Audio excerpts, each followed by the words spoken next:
देख रहे हैं आज तक, आपके साथ मैं हूं अंजना ओम कश्यप। सुरक्षा सभा में आपका स्वागत है। एक बार फिर से वही सिलसिला, हिंदुस्तान अपनी सरहदों को कैसे महफूज रख रहा है, हिंदुस्तान कैसे पड़ोसी मुल्कों के साथ अपने रिश्तों को आगे ले जा रहा है, इन सब पर चर्चा करने के लिए चार बेहद खास मेहमान हमारे साथ चर्चा में जुड़ रहे हैं। सबसे पहले आपका परिचय उनसे करा दें।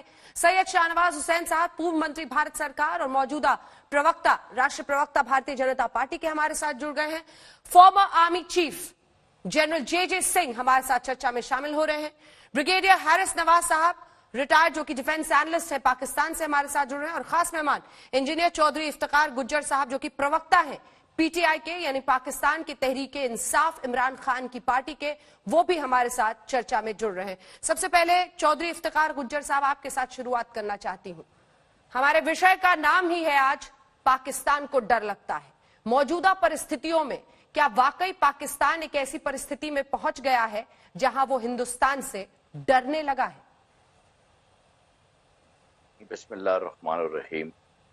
आपका टॉपिक ही ऐसा हसास आपने चुन लिया। बहरहाल पैनल बहुत अच्छा है, आज कुछ सीखने का भी मौका मिलेगा और मेरी कोशिश होगी कि हम एक अच्छे तरीके से इस डिबेट को आगे बढ़ाएं। हाँ, एक लिहाज से आप कह सकते हैं कि पाकिस्तान डरता है।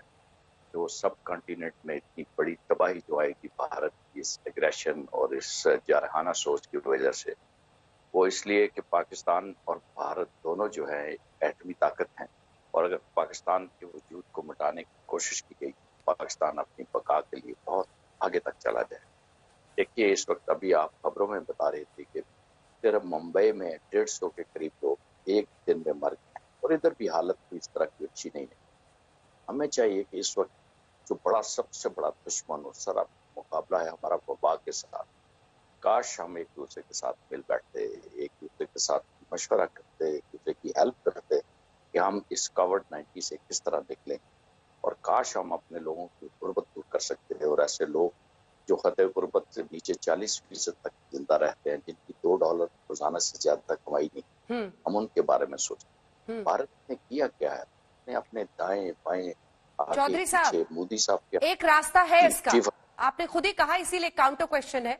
और वो सवाल ये है कि एक रास्ता है बातचीत का, और वो रास्ता ये है कि जिन आतंकियों को आप शह देते हैं, उस आतंकवाद के इंफ्रास्ट्रक्चर को अगर आप नेस्तनाबूद कर दें अपने मुल्क में, तो फिर हिंदुस्तान देखेगा कि पाकिस्तान की नीयत में सुधार हुआ है और फिर बातचीत की गुंजाइश बनेगी। क्या आप चाहते हैं कि मैं उन तमाम आतंकियों की लिस्ट आपके सामने रखूं जिनको इस वक्त पाकिस्तान पनाह देता है? आपने अगर लिस्ट ही लगनी है तो इसका मतलब है जनाब, फिर तो बात आप ही करेंगे, हम तो बात नहीं करेंगे। ना ब्रिगेडियर हारिस कर सकेंगे, ना जनरल साहब कर सकेंगे, ना शाहनवाज साहब तो बात कर सकेंगे, क्योंकि लिस्ट तो आपने खुद बनाई हुई है। और खामखा एक आप ऐसी दुनिया में जिंदा हैं। पाकिस्तान तो खुद इस तरह के आतंकवादियों से तंग आया हुआ है। 250 बच्चे हमारे आर्मी पब्लिक स्कूल में मारे गए। इसके अलावा कितने शहीद हुए। हमारी मस्जिदों में बम फोड़े जाते हैं, हमारे चौकों में लोग मरते हैं, हमारी फौज को मारा जाता है, हमारे जर्नैल मर गए, बारूदी तिरंगे लगे। अब अगर मैं लिस्टें देना शुरू कर दूं कि भारत इनको कैसे स्पॉन्सर करता है, तो वो मेरा ख्याल में ब्रिगेडियर हारिस से ज्यादा आपको बताएंगे। देखिए, एक दूसरे को इल्जाम ना लगाएं। एक उंगली आप हमारी तरफ लगाएंगे तो 4 आपकी तरफ पलट जाएंगे।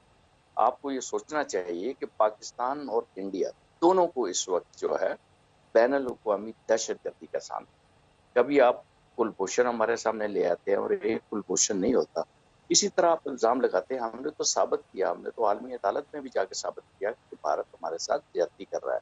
अफगानिस्तान में आपने 36 कौंसल खाने बना दिए। क्या अफगानिस्तान के साथ आपका कोई इतना रिश्ता, इतना नाता?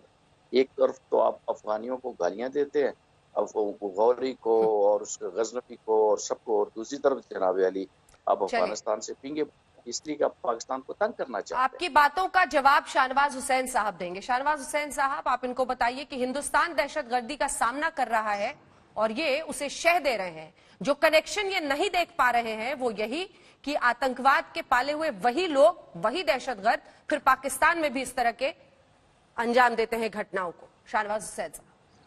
देखिए अंजना जी, आज आपने रूलिंग पार्टी के स्पोक्स पर्सन को पाकिस्तान से और रूलिंग पार्टी के स्पोक्स पर्सन को इंडिया से और हमारे जनरल जे सिंह और उनके भी एक ब्रिगेडियर को बुलाया है। आज मैं समझता हूं कि एक शालीन डिबेट हो जाए और जहां जो बात आपने कही वो सही कही। यही बात तो केरल के एक सभा में प्रधानमंत्री जी ने जब हमारे यहाँ फौजियों को मारा गया था तब कहा था, जब हमारे सीआरपीएफ के जवान पर हमला हुआ था तो कहा था, पाकिस्तान की आवाम को पहली बार भारत के प्रधानमंत्री ने खिताब करते हुए कहा था, आप गरीबी से लड़िए। लेकिन पाकिस्तान अपनी गलतियों से नहीं सीख रहा है तो क्या करे। आप जिस तरह टेररिज्म के बारे में जरूर कह देते हैं कि आप टेररिज्म के शिकार हो गए, आप टेररिज्म के शिकार होते तो पूरी दुनिया के जो टेररिस्ट पकड़े जाते हैं, जो आतंकी पकड़े जाते हैं, उनका निस्बत पाकिस्तान से क्यों होता है? अब्टाबाद में ओसामा बिन लादेन क्यों मारे जाते हैं? आपने जो तालिबान को मदद की शुरू में, बाद में आपके यहाँ वो तहरीक तालिबान उन्होंने बना लिया। तो आप जब बारूद से खेलेंगे तो कई बार हाथ जलता है। दिक्कत दुश्वारी ये है कि आपके यहाँ बहुत गुर्बत में आप हैं।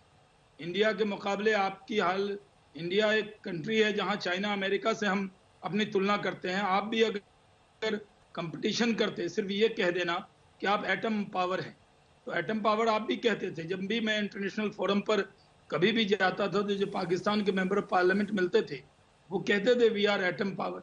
सही बात है, आप एटम पावर हैं, लेकिन आप गरीबी से कब लड़ेंगे? एटम पावर का मतलब ये नहीं है कि आप टेररिज्म उस आड़ में बढ़ाएं। हमारे यहाँ आप मान लीजिए कि जम्मू कश्मीर हमारा हिस्सा है और पाक ऑक्युपाइड कश्मीर भी हमारा हिस्सा है। आप टेररिज्म से तौबा कर लें, आपके रिश्ते बहुत अच्छे होंगे। प्रधानमंत्री जी ने, नरेंद्र मोदी जी ने प्रधानमंत्री बनते हुए कहा कि धमाकों की गूंज में बातचीत नहीं हो सकती। आप हमारे यहाँ दखल देना बंद कर लें और गरीबों के भूख में दखल दें, उनकी बेरोजगारी में दखल दें, आप उसमें काम करें। लेकिन आप लोग नहीं करते।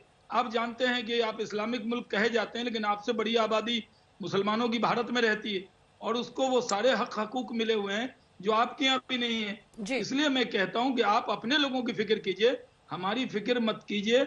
आपके यहाँ बहुत गुर्बत है और आप क्योंकि पीटीआई के नेता हैं, इमरान खान साहब ने कहा था कि हम नया पाकिस्तान बनाएंगे, तो नया पाकिस्तान हमें तो नहीं दिख रहा। आज भी वहां पर टेररिज्म के खिलाफ ना कार्रवाई कर रहे हैं।